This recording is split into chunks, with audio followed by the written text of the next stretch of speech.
যুক্তরাষ্ট্র থেকে বাংলাদেশে ৬ লাখ মেট্রিক টন সয়াবিন ও ২ lakh metric ton soybean meal আমদানি হবে। এ নিয়ে উদ্দেশ্যপত্র সই অনুষ্ঠানে ঢাকায় নিযুক্ত দেশটির ভারপ্রাপ্ত রাষ্ট্রদূত ট্রেসি এন জ্যাকবসন বলেছেন, বাংলাদেশে মার্কিন পণ্য রপ্তানি $1 বিলিয়ন পৌঁছেছে।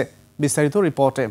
আপনার প্রিয় কাপড়ের যত্নে এলো এনজাইম সমৃদ্ধ Arik silver wash detergent powder 500 গ্রাম মাত্র 70 টাকা। প্রিমার্ক। জনস্বাস্থ্য সুরক্ষায় সরকার প্রাণীজ খাদ্যের প্রোটিন উপকরণ মিট অ্যান্ড বোন মিল আমদানি সম্পূর্ণভাবে বন্ধ করায় সয়াবিন মিলের উপর নির্ভরশীলতা বেড়েছে। দেশে এই সয়াবিন মিলের চাহিদা বছরে প্রায় 18 থেকে 20 লাখ টন, যা আমদানি হয় ভারত, যুক্তরাষ্ট্র, ব্রাজিল, আর্জেন্টিনা সহ বিভিন্ন দেশ থেকে।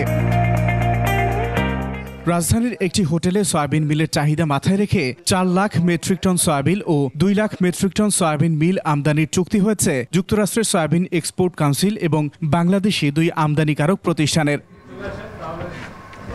এটি শুধুমাত্র বাণিজ্যিক চুক্তি নয়, বরং দ্বিপক্ষীয় সহযোগিতার একটি অধ্যায় বলে উল্লেখ করেন সংশ্লিষ্টরা। আজকে ডেডিকেটেডলি যে এগ্রিমেন্টটা হলো, যেটা আমরা ইউএস থেকে আমরা নেক্সট ইয়ার আমরা 6 লাখ টন যেটা সয়াবিন এবং সয়া মিলের যে এগ্রিমেন্টটা আপনারা কাভারেজ করেছেন, আমরা এটা ফর্মালি আমরা করেছি এবং এটা আমরা আনবো আর কি। লাস্ট ইয়ারও we were invited by USA.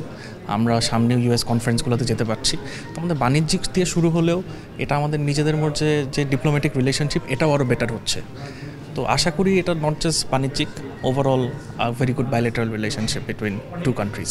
অনুষ্ঠানে 2 দেশের রপ্তানি বৃদ্ধি ও পারস্পরিক সহযোগিতার আশা প্রকাশ করেন ঢাকায় নিযুক্ত যুক্তরাষ্ট্রের ভারপ্রাপ্ত রাষ্ট্রদূত ও চার্জ d'Affaires।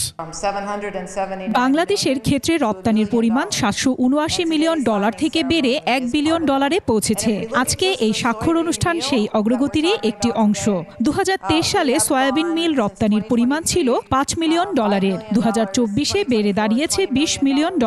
আশা করছি এই লক্ষ্যমাত্রা $86 মিলিয়ন পৌঁছবে। বাংলাদেশে উন্নত কৃষি ব্যবস্থায় দেশটি সহায়তা দিয়ে পাশে থাকতে চায় বলেও জানান রাষ্ট্রদূত। আকবর হোসেন সুমন, 21 টেলিভিশন, ঢাকা।